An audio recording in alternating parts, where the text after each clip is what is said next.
Estio buying to for and people don't respect what's easily available. Do you believe that kindness will earn you affection? Actually, it will render you invisible. Do you assume that being agreeable will gain you admiration? Instead, it will merely encourage others to exploit you. Cease being overly accommodating. In this reality, individuals don't treasure what comes without effort. They pursue what remains elusive. Therefore, if you desire respect, if you seek value, you must establish limits. Not barriers built from pride, but thresholds of self-dignity. For an existence dedicated to satisfying others represents a squandered life. Pay close attention now, as this will transform how others perceive you permanently. Have you observed how a flame consumes itself while attempting to illuminate others? Certain individuals in your circle resemble those who approach you solely during times of need, yet contribute nothing in reciprocation. You offer them your moments, your focus, your compassion, and ultimately find yourself depleted. They extract, they devour, they prosper, yet do they genuinely return the favor? Do they ever nurture you as you nurture them? The reality remains that not everyone merits your vitality. Picture awakening each morning with complete energy, similar to your phone's battery. Each interaction you participate in, every circumstance you encounter, each individual you meet consumes a portion of your power. When evening arrives, you feel either satisfied or utterly drained. The distinction lies in where and with whom you invest your energy. Certain individuals revitalize you. They inspire you. They deliver tranquility and happiness.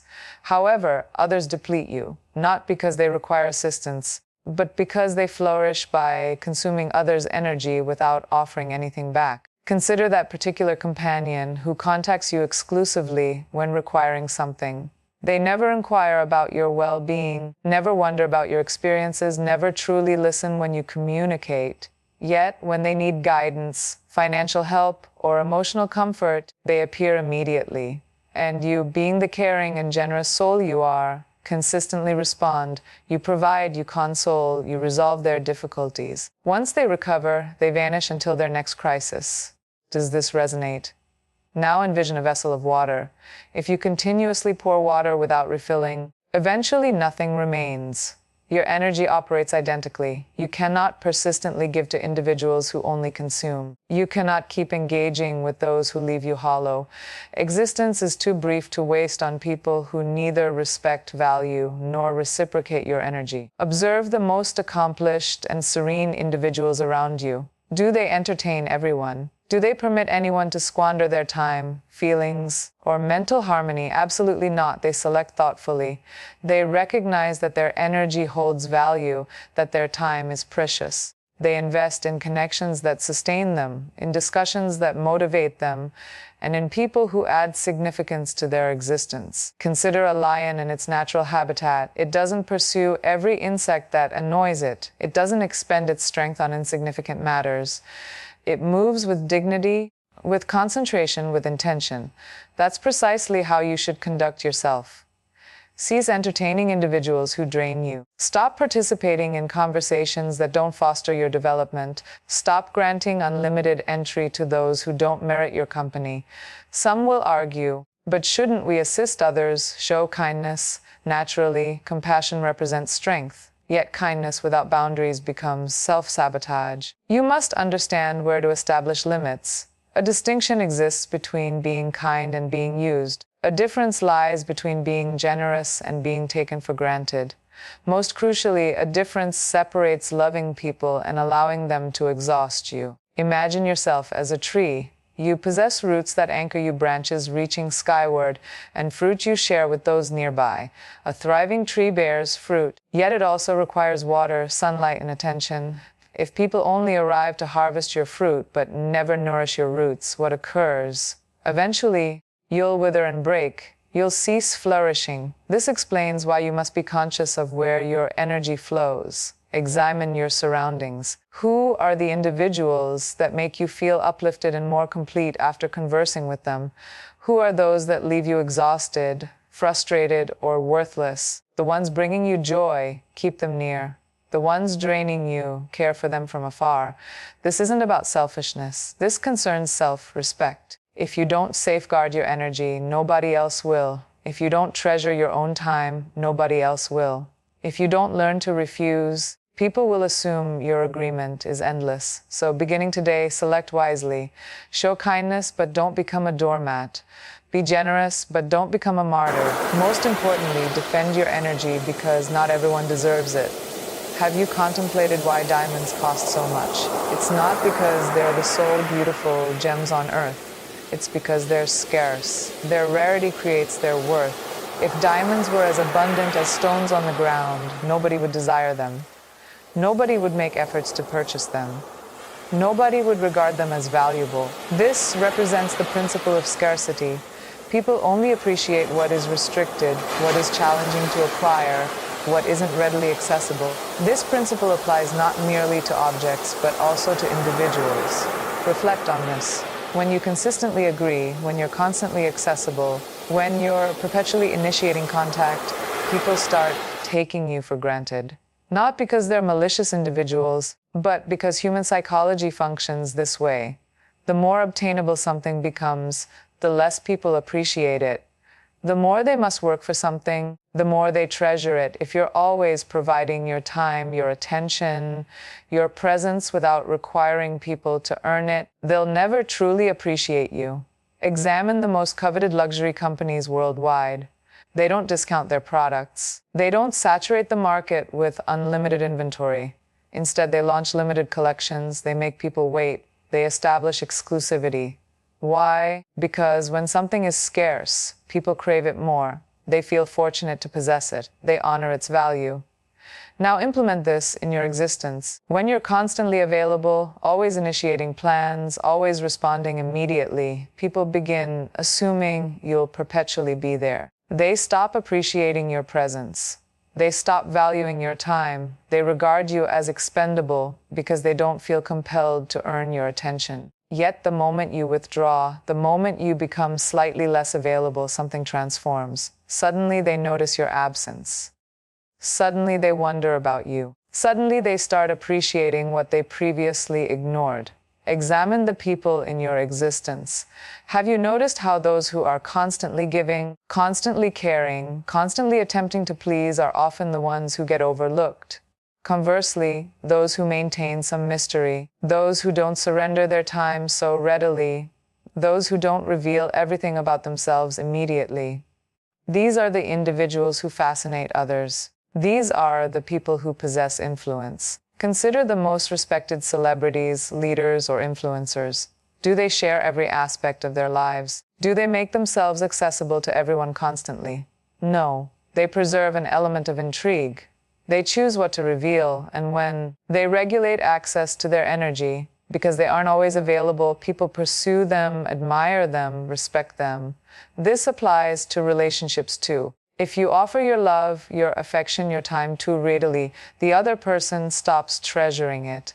If you're consistently the one messaging first, always the one modifying your plans, always the one attempting to make things work, the equilibrium is disrupted.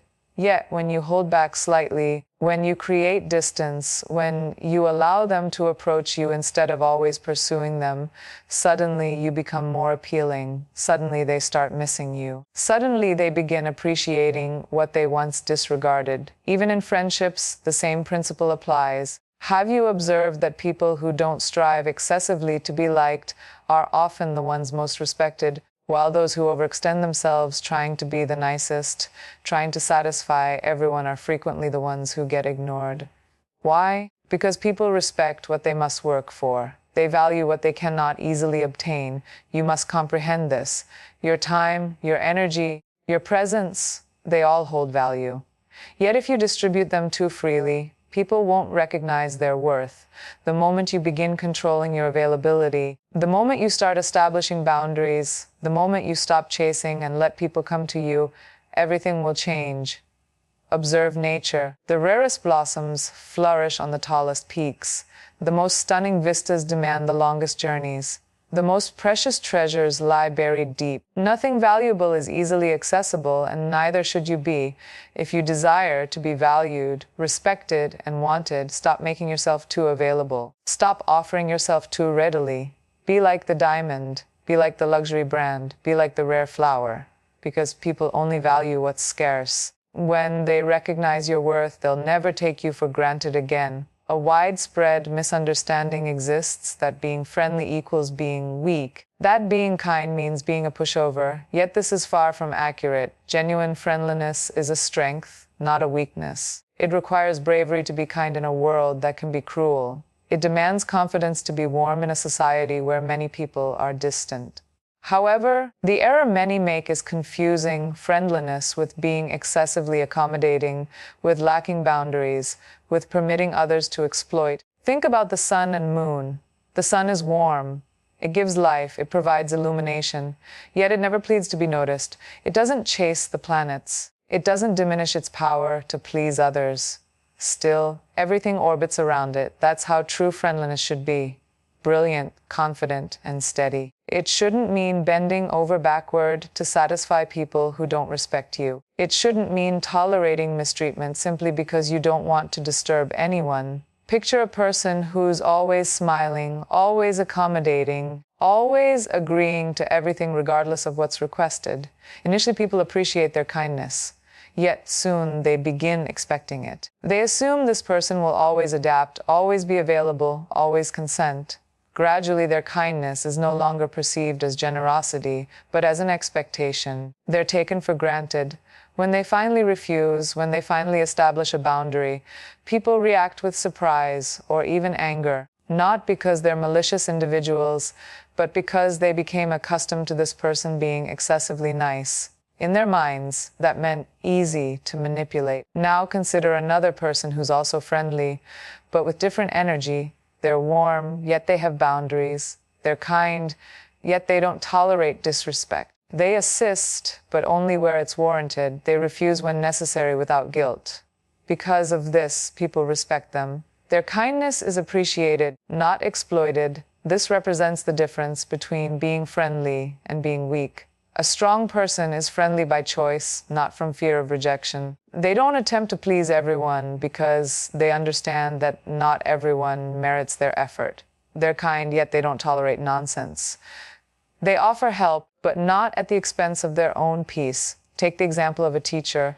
A good teacher is friendly with students, encouraging, supportive. Yet the moment a student begins disrespecting them, the teacher establishes a boundary. If they allowed students to walk all over them, the entire class would lose respect. When they remain firm yet kind, they earn admiration. This balance is what true friendliness should resemble. Warm, but never weak. Look at nature. A river flows gently, giving life to everything around it, nourishing trees, animals, and lands. Yet if someone attempts to block it, it carves through stone, creating deep valleys, unstoppable in its power. This is how you should be. Flow with kindness. Yet don't let anything or anyone halt your self-respect. Many people think that to be liked, they must always agree, always adapt, always be available. Yet the truth is the most respected people are those who know their value. They treat others well, yet they also demand the same in return. They're polite, yet they don't tolerate disrespect. They're approachable, yet they don't let people misuse their time and energy. In relationships, this principle becomes even more crucial. If you're constantly the one who compromises, always the one who adjusts, always the one who gives without receiving, soon your kindness will be taken for granted. Yet when you set standards, when you communicate that your friendliness doesn't mean you're desperate for validation, people respect you more. They value your presence. They know that if they cross a line, consequences exist. Have you noticed how people admire those who are both kind and strong? The leaders who listen but also maintain their ground. The friends who support but also know when to step back. The colleagues who are helpful but don't allow themselves to be overburdened. These are the people who have mastered the art of being friendly without being weak. So when someone tries to test your limits next time, remember being nice is a choice, not an obligation. You don't owe anyone your time, your energy, or your peace simply because you're friendly. Your kindness is a gift, not a weakness. Those who mistake it for one will soon learn that a truly strong person may be warm, but they're never easily controlled. Most people struggle with boundaries not because they don't understand how to establish them, but because they feel guilty about doing so. They worry about hurting others, being perceived as selfish, or appearing unkind. Yet what they don't realize is that without boundaries, they're allowing their energy, time, and emotions to be controlled by everyone except themselves. Boundaries aren't walls. They're not meant to exclude people. They are screens that ensure only the right kind of energy enters your life. They protect your peace, your priorities, and your well-being. Think about a house. A house has doors, and those doors have locks. You don't leave your door wide open for anyone to enter at any time, do you? No. You decide who gets to enter, who stays outside, and who is permitted into the most private areas of your space. Boundaries work the same way.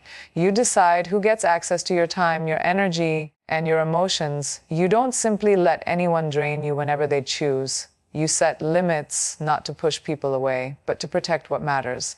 Now, let's examine a real-life example. Imagine a friend who constantly calls you to vent about their problems, but never asks how you're doing.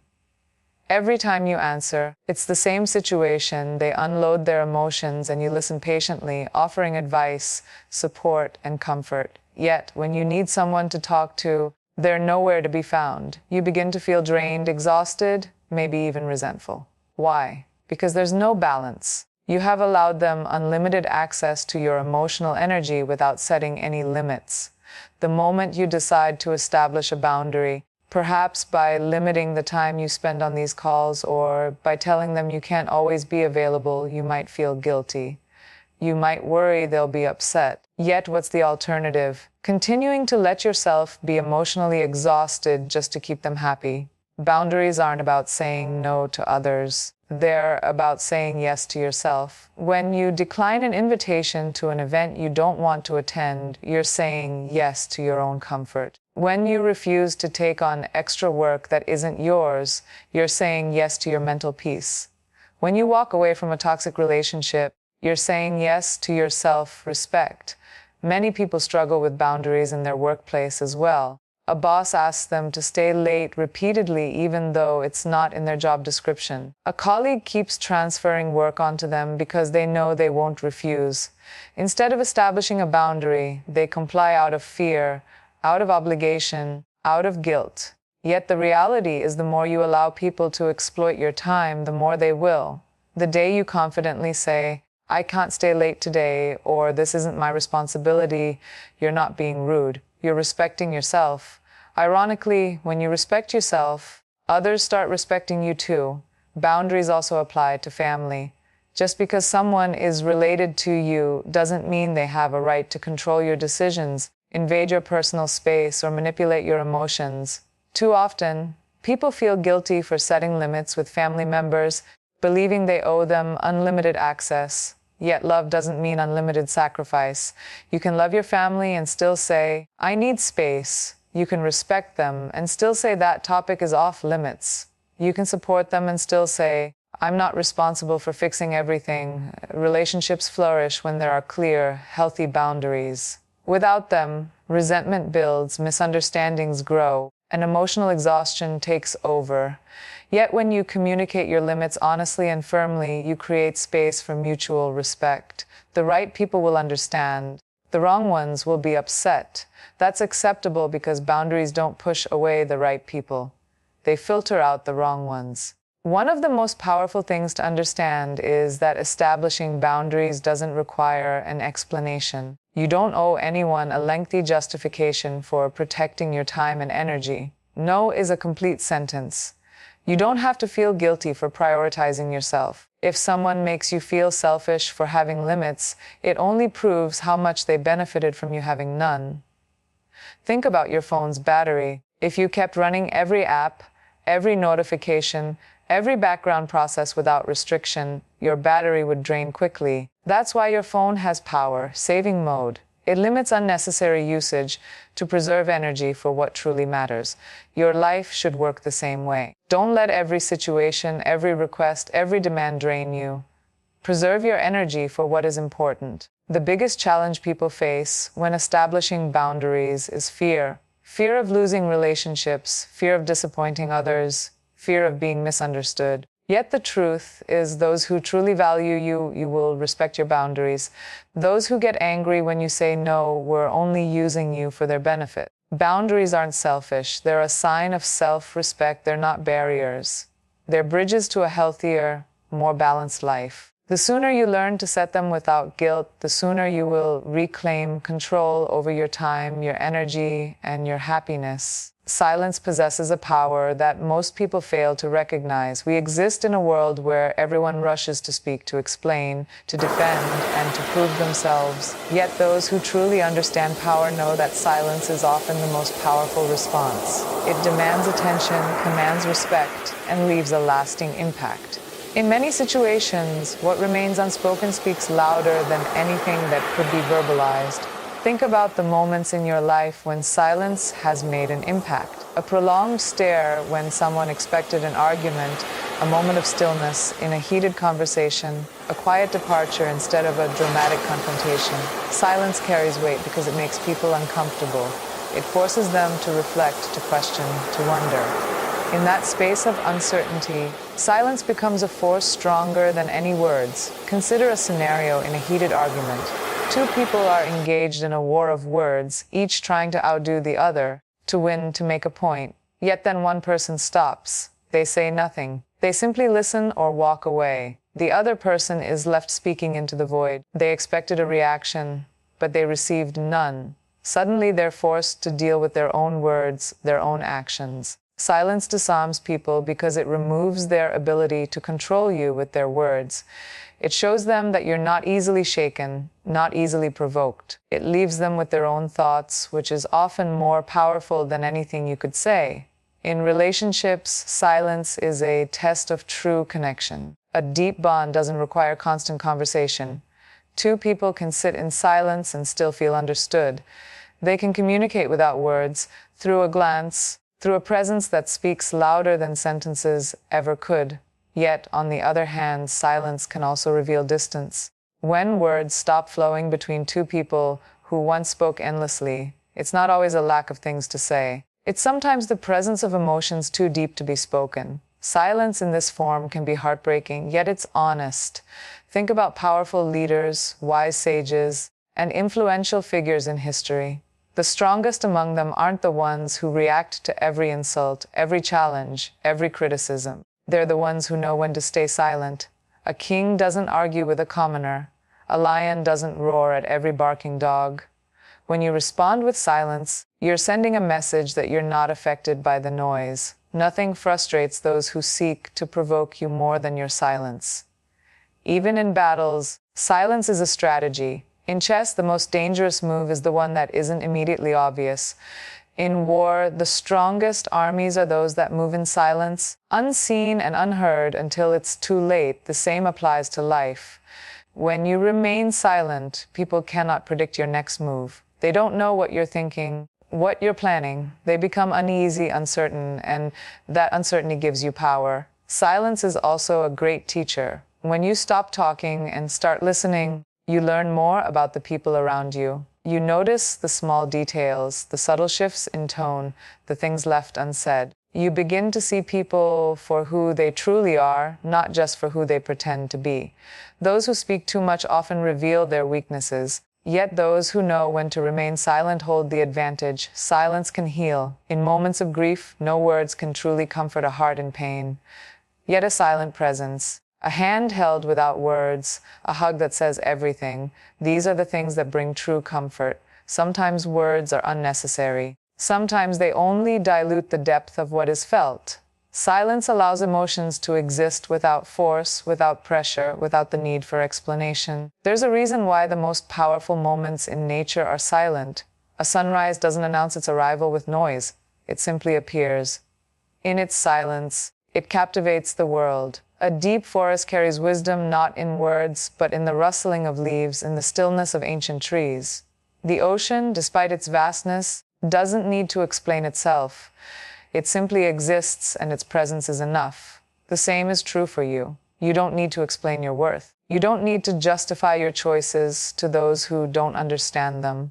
You don't need to respond to every insult, every provocation, every misunderstanding. Sometimes silence is the best answer. It's not weakness. It's not avoidance. It's strength.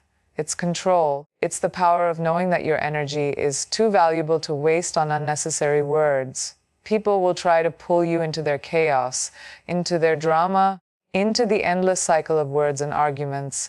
Yet you must remember that silence is your weapon. It's your shield. It's your strategy. The moment you stop explaining yourself to those who are committed to misunderstanding you, you reclaim your power. The moment you stop reacting to negativity, you free yourself from its influence. Not everyone deserves a response. Not every situation requires your voice. Sometimes your silence will teach them more than your words ever could. That is the ultimate power, knowing when to speak and when to let silence do the talking. Nothing is more painful than realizing that someone you care about doesn't appreciate you.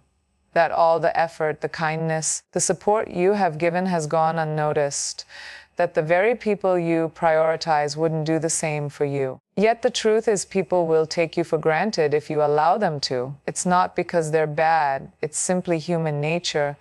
When something is always available, when someone is always agreeing, when love, attention, and effort come without conditions, people start assuming it will always be there.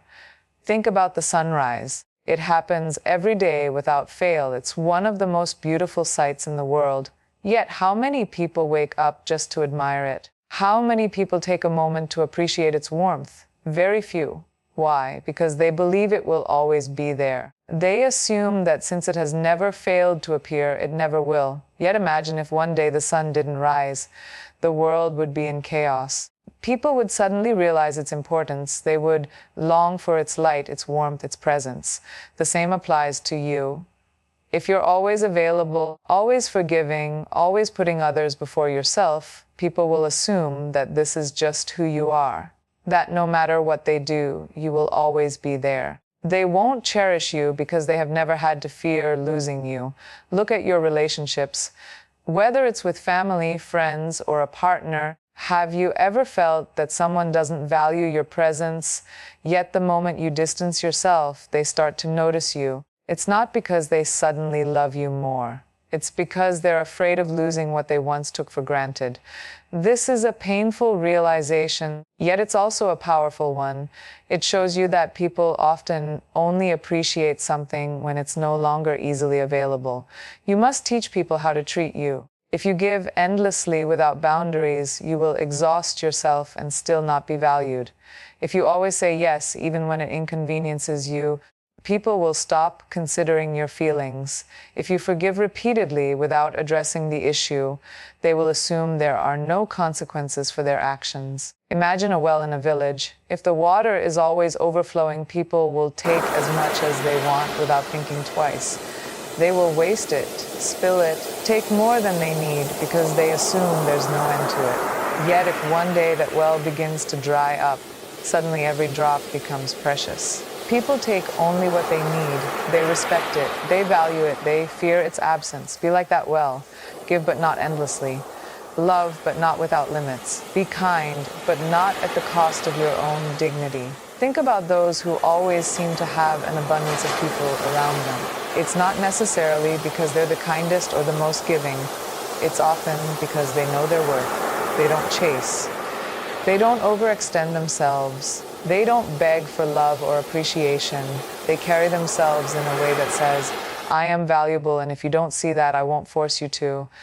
Because of this, people are drawn to them. You don't need to prove your worth to anyone. Your presence, your energy, your time, these are gifts. Like any valuable gift, they shouldn't be handed out carelessly. The people who genuinely care for you will respect your boundaries. They will appreciate your effort, and they will never make you feel like you're being taken for granted. Yet, those who don't respect your worth will only realize it when you stop giving them the opportunity to take advantage of it.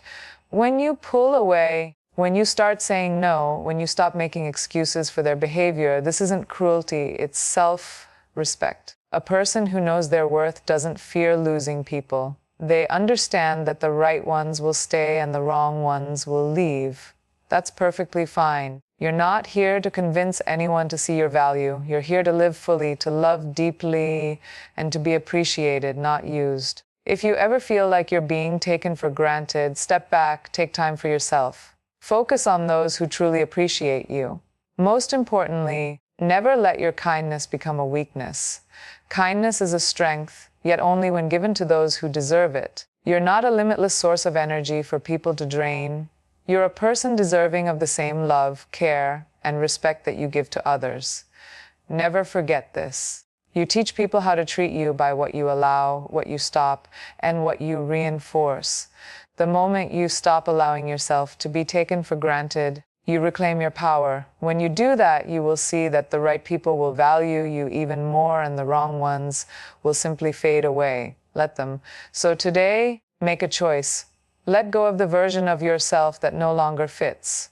Release the old identity that is holding you back. Step boldly into your new chapter without fear, without hesitation. Because the only thing standing between you and the life you are meant to live is your willingness to embrace change. Your ego will resist change.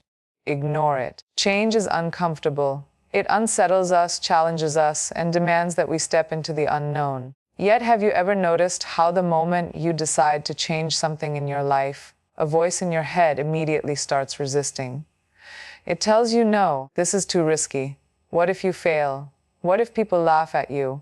That voice is your ego. It's not your truth. It's simply a survival mechanism trained to keep you in the comfort of the familiar, even when the familiar is no longer serving you. The ego thrives on identity. It builds a fortress around who you think you are, who you have been, and who you believe you must continue to be. The moment you try to break free, it panics. It convinces you that you need to stay where you are because change feels like death to the ego. Yet the truth is, refusing to change is what keeps you stuck. Imagine you're standing at the edge of a swimming pool. The water is warm, inviting, and refreshing. Yet you hesitate. Your ego tells you, stay on the edge. It's safer here. What if the water is too deep? What if you sink? Yet you'll never experience the joy of swimming unless you take that first step. Unless you let yourself feel the discomfort of the cold splash before you adjust and start moving freely. This is how change works. At first, it feels unfamiliar. At first, your ego resists. Yet once you push through, you realize you were always meant to grow beyond where you are now. Think about a butterfly inside a cocoon. For a long time, it remains wrapped in that tight, enclosed space. Yet there comes a moment when it has to break free or it will never fly. Now imagine if the butterfly's ego told it, no, stay inside, it's comfortable here. Who do you think you are to fly?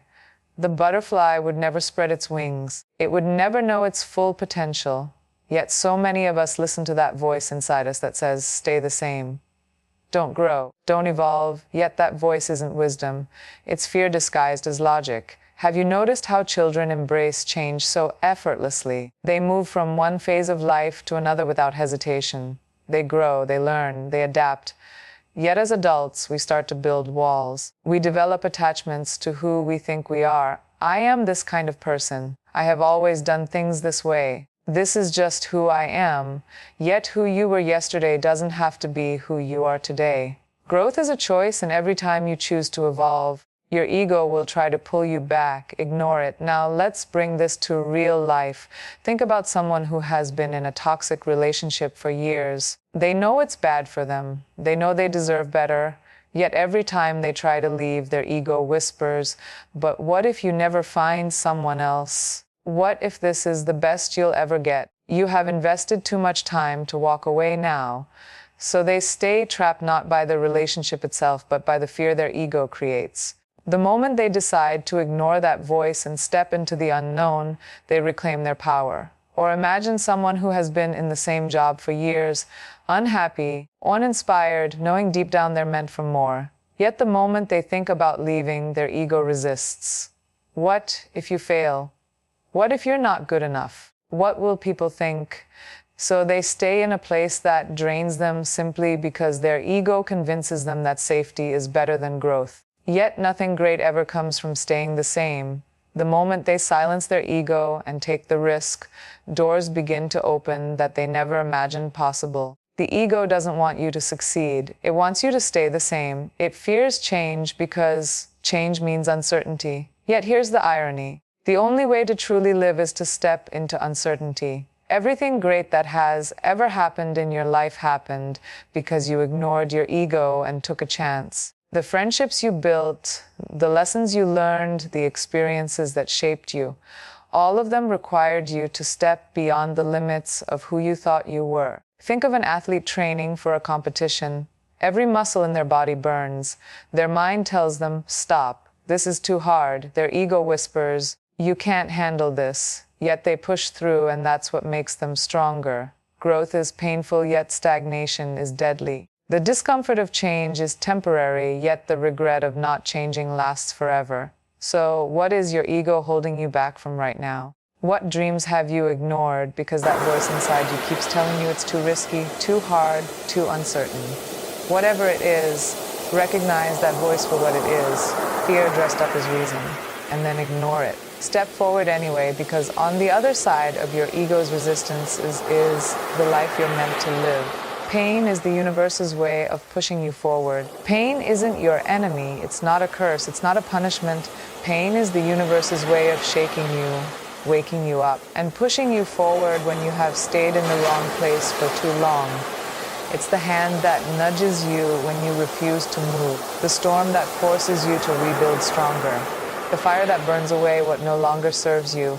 Yet most people don't see pain this way. They resist it, fear it, and try to avoid it at all costs. They think pain means something is wrong, when in reality, pain is the greatest teacher life can offer. Think about a child learning to walk. The first few steps are wobbly. They fall, they scrape their knees, they cry, yet do they stop trying? No. The pain doesn't make them quit. It makes them adjust. They learn how to balance, how to step more carefully, how to trust their legs, and before they know it, they're running. Now imagine if a child decided, this hurts too much. I'm never trying again. They would never walk. Yet that's exactly what so many adults do. The moment life knocks them down, they say, this is too painful. I don't want to try again, so they stay stuck. Pain is life's way of showing you that something needs to change. It's not meant to break you. It's meant to mold you into a stronger version of yourself. When you touch something hot, you pull your hand away. Pain is teaching you to protect yourself. When you experience heartbreak, it's the universe's way of showing you that this person wasn't meant for you. When you lose a job, it's life's way of pushing you towards something greater, something you would never have reached if you had stayed where you were comfortable. Think about the story of a caterpillar turning into a butterfly. Inside the cocoon, the caterpillar must struggle, pushing and breaking through what feels like an impossible barrier. Yet without the struggle, its wings would never develop the strength to fly. If someone were to cut the cocoon open and free it from the struggle, the butterfly would never survive. Its wings would remain weak and it would never soar. The struggle is necessary. The pain of breaking free is what gives it power. Now look at your own life. Every time you've experienced deep pain, wasn't it also a turning point? Didn't it make you stronger, wiser, more aware of what you truly want? Pain strips away illusions. It forces you to see the truth. It pushes you to grow in ways comfort never could. The happiest, most successful people in the world aren't the ones who avoided pain. They're the ones who embraced it, learned from it, and used it as fuel to become something greater. Ever wondered why some people command respect effortlessly while others, despite their endless kindness, remain overlooked? The brutal truth is that excessive friendliness often breeds contempt, not admiration. Relationship was holding them back. They see the red flags they once ignored. They understand that this pain isn't the end. It's a new beginning. It's the universe's way of clearing space for something better. When that better thing arrives, a love that is deeper, more genuine, more aligned, they finally understand why they had to go through the pain first. Or consider someone who has faced failure. Maybe they started a business that collapsed, took a risk that didn't work out, or pursued a dream that seemed to fall apart. In the moment, failure feels like the worst thing in the world. Yet failure is just pain in disguise pushing you forward. The greatest inventors, leaders, and visionaries all faced failure, yet they didn't stop. They used their pain as a lesson, refined their approach, and kept moving forward. Because they did, they eventually succeeded in ways they never imagined. Pain is an alarm clock. It wakes you up when you have been asleep for too long. It shakes you when you have been ignoring your true path. It forces you to look at your life and ask, is this really where I want to be? When you stop running from pain and start listening to it, you realize that it isn't here to harm you. It's here to guide you. It's the universe's way of removing what isn't meant for you and preparing you for something greater. So when you feel pain next time, whether it's emotional, physical, or mental, don't see it as an enemy. See it as a message. Ask yourself, what is this trying to teach me? What is this trying to move me toward? Because pain is never random. It always has a purpose. It's always leading you somewhere better, somewhere greater, somewhere you are always meant to be. If you embrace it rather than resist it, you will realize that pain was never here to destroy you. It was here to set you free. Your higher self is waiting for you to catch up. There exists a version of you that already is, one that is wiser, stronger, more confident, and unshaken by the world's distractions. This version of you doesn't second-guess decisions, doesn't settle for less than deserved, and doesn't cling to what's meant to be released. It's your higher self, the person you're destined to become, and right now that version of you is waiting for you to catch up. Most people live their lives looking backward. They cling to their old ways, their old fears, their old limitations, thinking that change is too difficult, too painful, too uncertain. Yet deep inside they know there's more for them. There's a voice inside that whispers, you're meant for greater things. Yet they silence it with excuses, I'm not ready. What if I fail? What if people judge me? So they remain stuck in the same patterns, repeating the same cycles, living a life that doesn't match who they're truly capable of becoming. Imagine a person standing on the shore staring at a boat that's ready to take them to a new land, a land where they can grow, thrive, and become the person they were always meant to be. The boat is waiting, the sea is calm, the journey is possible. Yet, instead of stepping forward, they hesitate. They keep looking back at the shore, afraid to leave what's familiar. They convince themselves that staying in a place that no longer serves them is safer than stepping into the unknown. Yet the truth is, the boat won't wait forever. Every moment they delay, they're delaying their own destiny. Your higher self is calling you forward. It's calling you to let go of the insecurities, the self-doubt, the need for external validation. It's calling you to break free from relationships that drain you, from environments that no longer inspire you, from habits that keep you small. Yet here's the truth, your higher self can't do the work for you. It can't pull you forward if you're still clinging to your past. You have to decide that you're ready to evolve. Think about the caterpillar that transforms into a butterfly. The caterpillar doesn't simply wake up one day and decide to fly.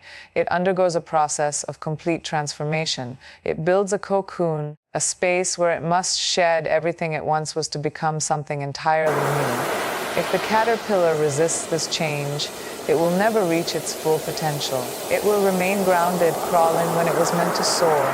Now look at your own life. Where are you resisting growth? Where are you making excuses instead of making progress? You already know what you need to do. You already know the habits you need to break, the relationships you need to walk away from, the risks you need to take. Your higher self isn't something you need to find. It's something you need to become. The only thing standing between who you are now and who you're meant to be is the willingness to change. Many people say they want a better life. They want success, love, peace, and happiness. Yet when the time comes to do the work, they hesitate. They wait for the perfect moment, not realizing that the perfect moment doesn't exist. The time to step into your higher self is now, not later, not when you feel ready, not when everything is easy, but now. Growth is uncomfortable, change is uncertain, yet staying the same is far more painful in the long run. Imagine looking back 5 years from now and realizing that you could have been so much further ahead if only you had trusted yourself. Imagine the regret of knowing that your higher self was always within reach, yet you were too afraid to step into it. The future version of you is watching, and it's not judging you for where you are. It's simply waiting. You have a choice. You can continue living by old patterns, holding on to an identity that no longer fits, or you can step into the person you're meant to be. You can keep playing small, or you can rise to your full potential. And no one can make this choice for you. The universe will give you signs. It will send you opportunities. It will push you toward growth. Yet ultimately, you must take the step forward. Your higher self isn't in the past. It's not in the comfort of what you've always known. It's in the unknown, in the risk, in the leap of faith. It's in the moments when you stop making excuses and start making decisions. It's in the discipline, the courage, the willingness to let go of what no longer serves you. When you finally choose to catch up to your higher self, everything will shift. You'll no longer seek validation